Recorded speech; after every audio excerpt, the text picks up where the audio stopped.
मनुष्य के मन पर कोई न कोई बात छाई रहती है सदा।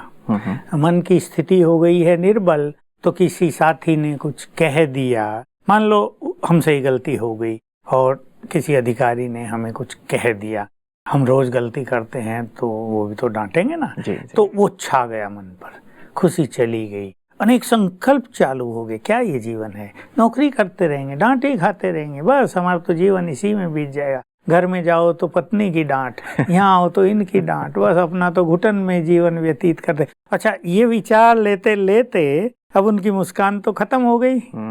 ये मुख्य कारण बन रहा है आज कर्म क्षेत्र पर। मैं तो ये कहूँगा कर्म क्षेत्र तो छोड़ो, हवाओं में भी टेंशन हो गई है।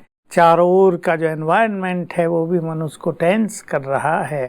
संबंधों में तो बहुत ज्यादा होती जा रही। सचमुच कुछ माताएं आती हैं, जब उनकी कहानी सुनते हैं तो दिल बहुत ज्यादा रहम से भर जाता है कि क्या इनकी कर्मों की गति है कि बेचारों ने कभी कल्पनाएं की होंगी, हे प्रभु 2 पुत्र दो, हमें पुत्रियां न देना।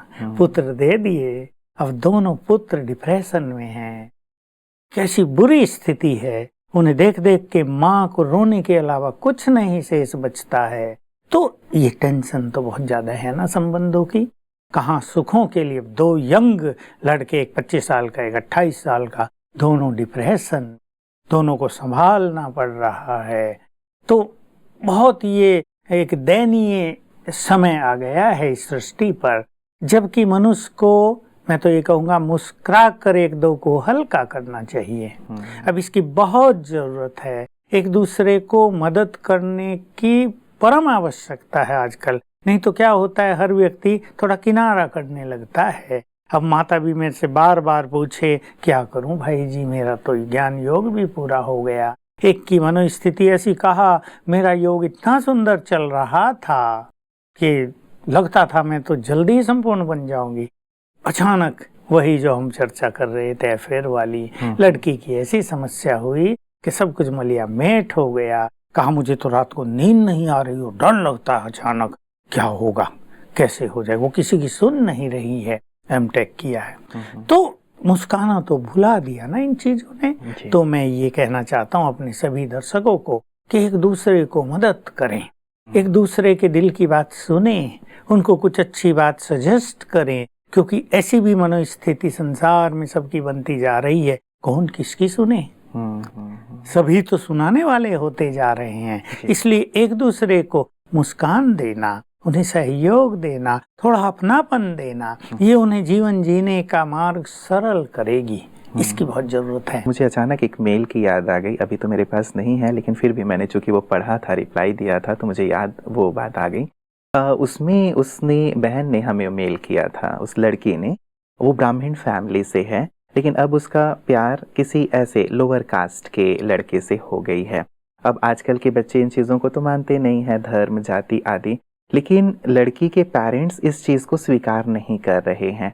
इकलौती है, पेरेंट्स से भी उसका बहुत प्यार है, लड़के से भी प्यार है। पेरेंट्स नहीं मान रहे हैं कि तुम उससे शादी करो, बल्कि हम जहाँ कहें वहाँ करो।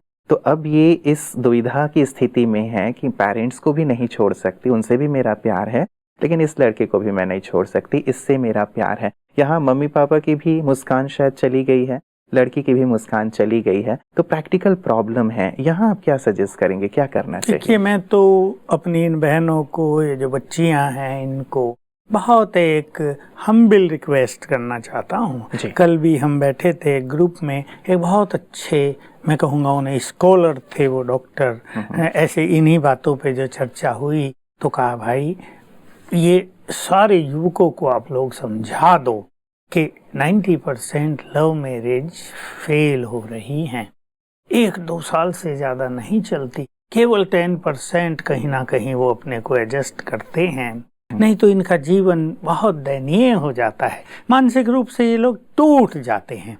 इसलिए मैं तो इस बच्ची को कहूँगा कि अपने माँ बाप की बात को ही महत्व दें, ताकि वो आपके जीवन की सदा रेस्पॉन्सिबिलिटी लिए रखें।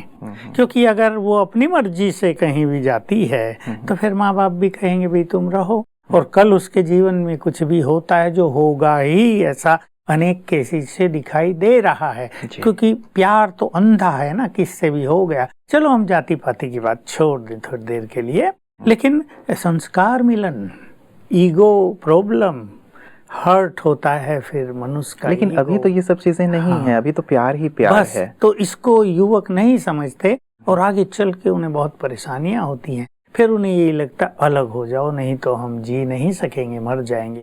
इसलिए इस केस में मैं इस बहन को कहूँगा कि अपने माँ बाप की राय को ही महत्व दे। और ये तो होता रहता है, आज किसी का किससे प्यार है, कल दूसरे से भी हो जाता है। तो जो इसके माँ बाप कहें अरेंज इसकी मैरिज कराएं, वो इनके लिए सदा सदा के लिए कल्याणकारी हो।